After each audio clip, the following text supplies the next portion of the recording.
ఏ పరిస్థితి వచ్చినా కూడా ప్రభువా ఈ పరిస్థితి నాకు ఎందుకు వచ్చింది, ఇందులో నాకు ఎలాంటి పొరపాట్లు ఉన్నాయా? నేను దీనికి ముందు చెప్పాను అనుకుంటాను. కష్టాలు ఎందుకు వస్తాయి? అర్థమైందా? కష్టాలు ఎందుకు వస్తాయి మనకి అన్నప్పుడు అందులో మొట్టమొదటి బాగా అర్థం చేసుకోవాలి. చాలా ఈజీగా ఏదో శ్రమ రాగానే, అనారోగ్య పరిస్థితి తారుమారు కాగానే, ఏదైనా ఇంట్లో కావచ్చు బయట కావచ్చు సమస్యలు రాగానే ఏమనుకుంటాం, సైతాన్ని తీసుకొచ్చింది అంటారు ముందుగానే. మరి అర్థమవుతుంది మీకు అందరికీ? అసలు సైతాన్ నీ దగ్గరికి రాడు. ఎందుకంటే నువ్వు ఎవరో వచ్చావు, క్రీస్తులోకి వచ్చావు.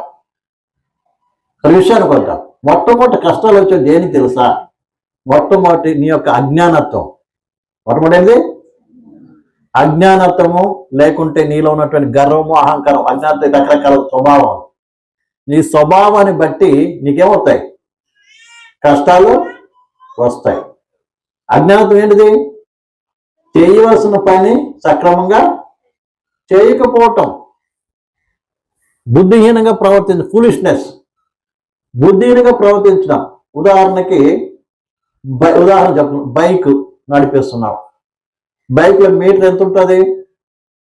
ఫస్ట్ గ్రీన్ కలర్ ఉంటుంది కదా, ఆ తర్వాత ఆరెంజ్ ఉంటుంది, ఇంత తర్వాత రెడ్ ఉంటుంది కదా ఆ మీటర్లో. మరి మనం ఎక్కడి వరకు నడిపించవచ్చు ఆ బైక్ని? ఎక్కడో కంట్రోల్లో ఉంటుంది. అలాగే 2 హ్యాండిల్స్ కూడా ఉంటుంది, బ్రేక్ కూడా ఉంటుంది కదా. మనము హ్యాండిల్ వదిలిపెట్టి నడిపిస్తాం అనుకో రోడ్లో, దీనేమంటారు కదా, అని పోతుంటారు కదా. అది బుద్ధిని గర్వం కదా. కింద పడ్డ కాలు తిరిగితే అది ఎవరిది? దేవుందా సైతాందా? చెప్పండి. ఇంకా అలాగే ఇల్లు ఉందనుకోండి, ఇంట్లో భర్తది ఒక స్థానం ఉంటుంది, భార్యది ఒక స్థానం ఉంటుంది, అత్తది ఒక స్థానం ఉంటుంది, అలాగా కోడది ఒక స్థానం ఉంటుంది. అందరికీ ఎవరి స్థానం వాళ్ళకు ఉన్నాయి కదా. ఎవరి స్థానంలో వాళ్ళు ఏం చేయాలి? చక్కగా నడుచుకున్నారనుకోండి, కుటుంబం కావచ్చు అన్ని సంతోషకరంగా సాగిపోతుంటుంది. మరి అర్థమవుతుంది మీకు అందరికి? కాదు నేనెందుకు ఇట్లా ఉంటాను, నానెందుకు అట్లా ఉంటాను, నీ మాట నేనెందుకు వింటా, నా మాట నీకెందుకు వింటా అంటే వచ్చిందా పరిస్థితి? తప్పేవాడిది సైతాందా? సైతాన్ చేస్తాడు ఏమన్నా? మనిషికి దేవుడు మనకు కూడా అంత జ్ఞానం ఇచ్చాడా లేదా? మన అనుమతి లేకుండా సైతాన్ కూడా దూరడండి. మనకు విల్ అని ఇచ్చాడు. ప్రతి మనిషికి ఏముంది? స్వ ఇచ్చ అనేది ఉందా? అది దాంట్లో ఏం చేస్తాం మనము? ఏం చెయ్యాలి, ఏం చేయకూడదని నిర్ణయము తీసుకున్న శక్తి. కాబట్టి నీ నిర్ణయం లేకుండా సైతాను కూడా నిలవడికి రాడు, దేవుడు కూడా రాడు. అర్థమవుతున్నమాట? దేవుడు రావాలంటే ఏం కావాలి? నువ్వు ఏం చేయాలి? అడగాలి, దేవుని అడగాలి. ఏమని? ప్రభు నాలోనికి రండి, నీ చిత్తానికి నా జీవితాన్ని అప్పగించుకుంటున్నా అన్నది. అర్థమైందండి?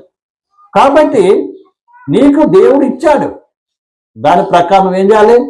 నడుచుకోవాలి. కాబట్టి బుద్ధిహీనంగా ప్రవర్తించి మనము నడిచి ఏం చేస్తాం? అనేక సార్లు సమస్యలు, కష్టాలు కూడా తీర్చుకుంటాం. ఒకటి. రెండోది ప్రియులారా ఏంటంటే, ప్రియులారా రెండోది మనం చేసిన పాపాలు. పని చేస్తాం మనము, కష్టాలు శ్రమలు ఎందుకు వస్తాయి? మనం చేసిన పాపాల నిమిత్తం వస్తుంది. అర్థమైందా? ఇంట్లో ఒక్కరు పాపం చేశాడు అనుకోండి, ఆ పాపం ఎవరికి వస్తుంది? కుటుంబం అంతా కూడా శ్రమ. అంతేకాదు ఆదాం పాపం చేశాడు, ఆ ప్రతిఫలం ఎవరు అనిపిస్తున్నాం? మనమందరం అనిపిస్తున్నామా? అలాగే కుటుంబంలో ఒక వ్యక్తి తప్పు చేస్తే ఎవరు కనిపిస్తారు? కుటుంబం అంతా. ఒక వ్యక్తి ఇంట్లో ఒక వ్యక్తిని చంపేశాడు ఎవరినో, ఆ బాధ ఎవరు అనిపించాలి? అందరూ, కుటుంబం అంతా కూడా అనుభవిస్తుంది. అలాగో మనం చేసిన పాపాన్ని బట్టి ఏం చేస్తాం? అది వ్యభిచారం కావచ్చు, ఇంకేదైనా అవిధేయత కావచ్చు, ఏదైనా కావచ్చు. అర్థమైందండి? మూడవది అర్థమైందండి, పరీక్ష కొరకు వస్తుంది. అది దేవుళ్ళు కొనసాగుతున్నప్పుడు దేవుడు ఏం చేస్తాడు? పరీక్షకు అప్పగిస్తాడు. పరీక్ష. ఉదాహరణకి అబ్రాహామును దేవుడు పరీక్షించాడు, యోబును దేవుడు పరీక్షించాడు. సైతాను కూడా యోబు దగ్గరికి ఎలా వచ్చింది? డైరెక్ట్గా వచ్చేసిందా? దేవునితో అనుమతితోనే వచ్చింది. సెలవుని దేవుడు అనుమతిస్తేనే వస్తుంది. దాని అని కూడా ఒక ఉద్దేశం ఉంటుంది. దేవుడు కూడా అందరికీ అనుమతించడు. అర్థమైందా? యోగును పరీక్షను అనుమతించడానికి కూడా వెనక ఒక కారణము ఉంది. సరే, ఆ విషయం తర్వాత మనం చూద్దాం. అయితే తర్వాత మూడోదా ఆ పరీక్ష కొరకు. నాలుగవది ఏంటంటే బల్ల ప్రభు రాత్రి భోజనములో అయోగ్యంగా పాలు పుచ్చుకుంటున్నప్పుడు. అర్థమైందండి? ఈరోజు కేవలం యేసు ప్రభు భోజనైనా ఉండాలి. ప్రభువుకు నీ జీవితం అప్పగించుకుని నీవు ప్రభువును అనుసరించేవాడిగా ఉండాలి. ఆయన వాక్యం అనుసరించేవాడిగా ఉండాలి. అంతేకాని నీ ఇష్ట ప్రకారం జీవించి వచ్చి అందులో పాలు పొందితే ప్రయోజనము లేదు. అది ప్రసాదం కాదు. చాలా మంది వాళ్ళు తీసుకుంటే నేను తీసుకోకపోతే ఏమనుకుంటారో అని ఏం చేస్తారు? వాళ్ళ కొరకు వీళ్ళ కొరకు కాదండి. సరే, కొన్నిసార్లు మనము జీవించాలని ఉండి కొన్నిసార్లు తప్పిపోతాం, పొరపాటు జరుగుతుంది. ఆ పొరపాట్లు ఏం చేయాలి? దేవుని దగ్గర నిజంగా పశ్చాత్తాపడి కృపమని ఏం చేయాలి? తీసుకోవడమే కాకుండా దేవుని ప్రేమ చేత ఏం కావాలి? నింపబడి ప్రభువుకి ఈ లోకం ఏం కావాలి? సాక్షిగా ఉండాలి. ప్రతి విశ్వాస సాక్షిగా ఉండాలి. అర్థమందండి? ఎప్పుడైతే అయోగ్య తీసుకున్నా అప్పుడు మనకేమొస్తాయి? శ్రమలు వస్తుంది. శ్రమ అంటే అనారోగ్యత రావచ్చు, కష్టాలు రావచ్చు, తర్వాత మరణం కూడా సంభవించవచ్చు. వాక్య ప్రకారం కొన్ని రాసిన పత్రిక మనం చదువుతాం. కాబట్టి ఇది చివరికి ఇది ఎక్కువగా దైవ సేవకులకు వచ్చేటువంటిది.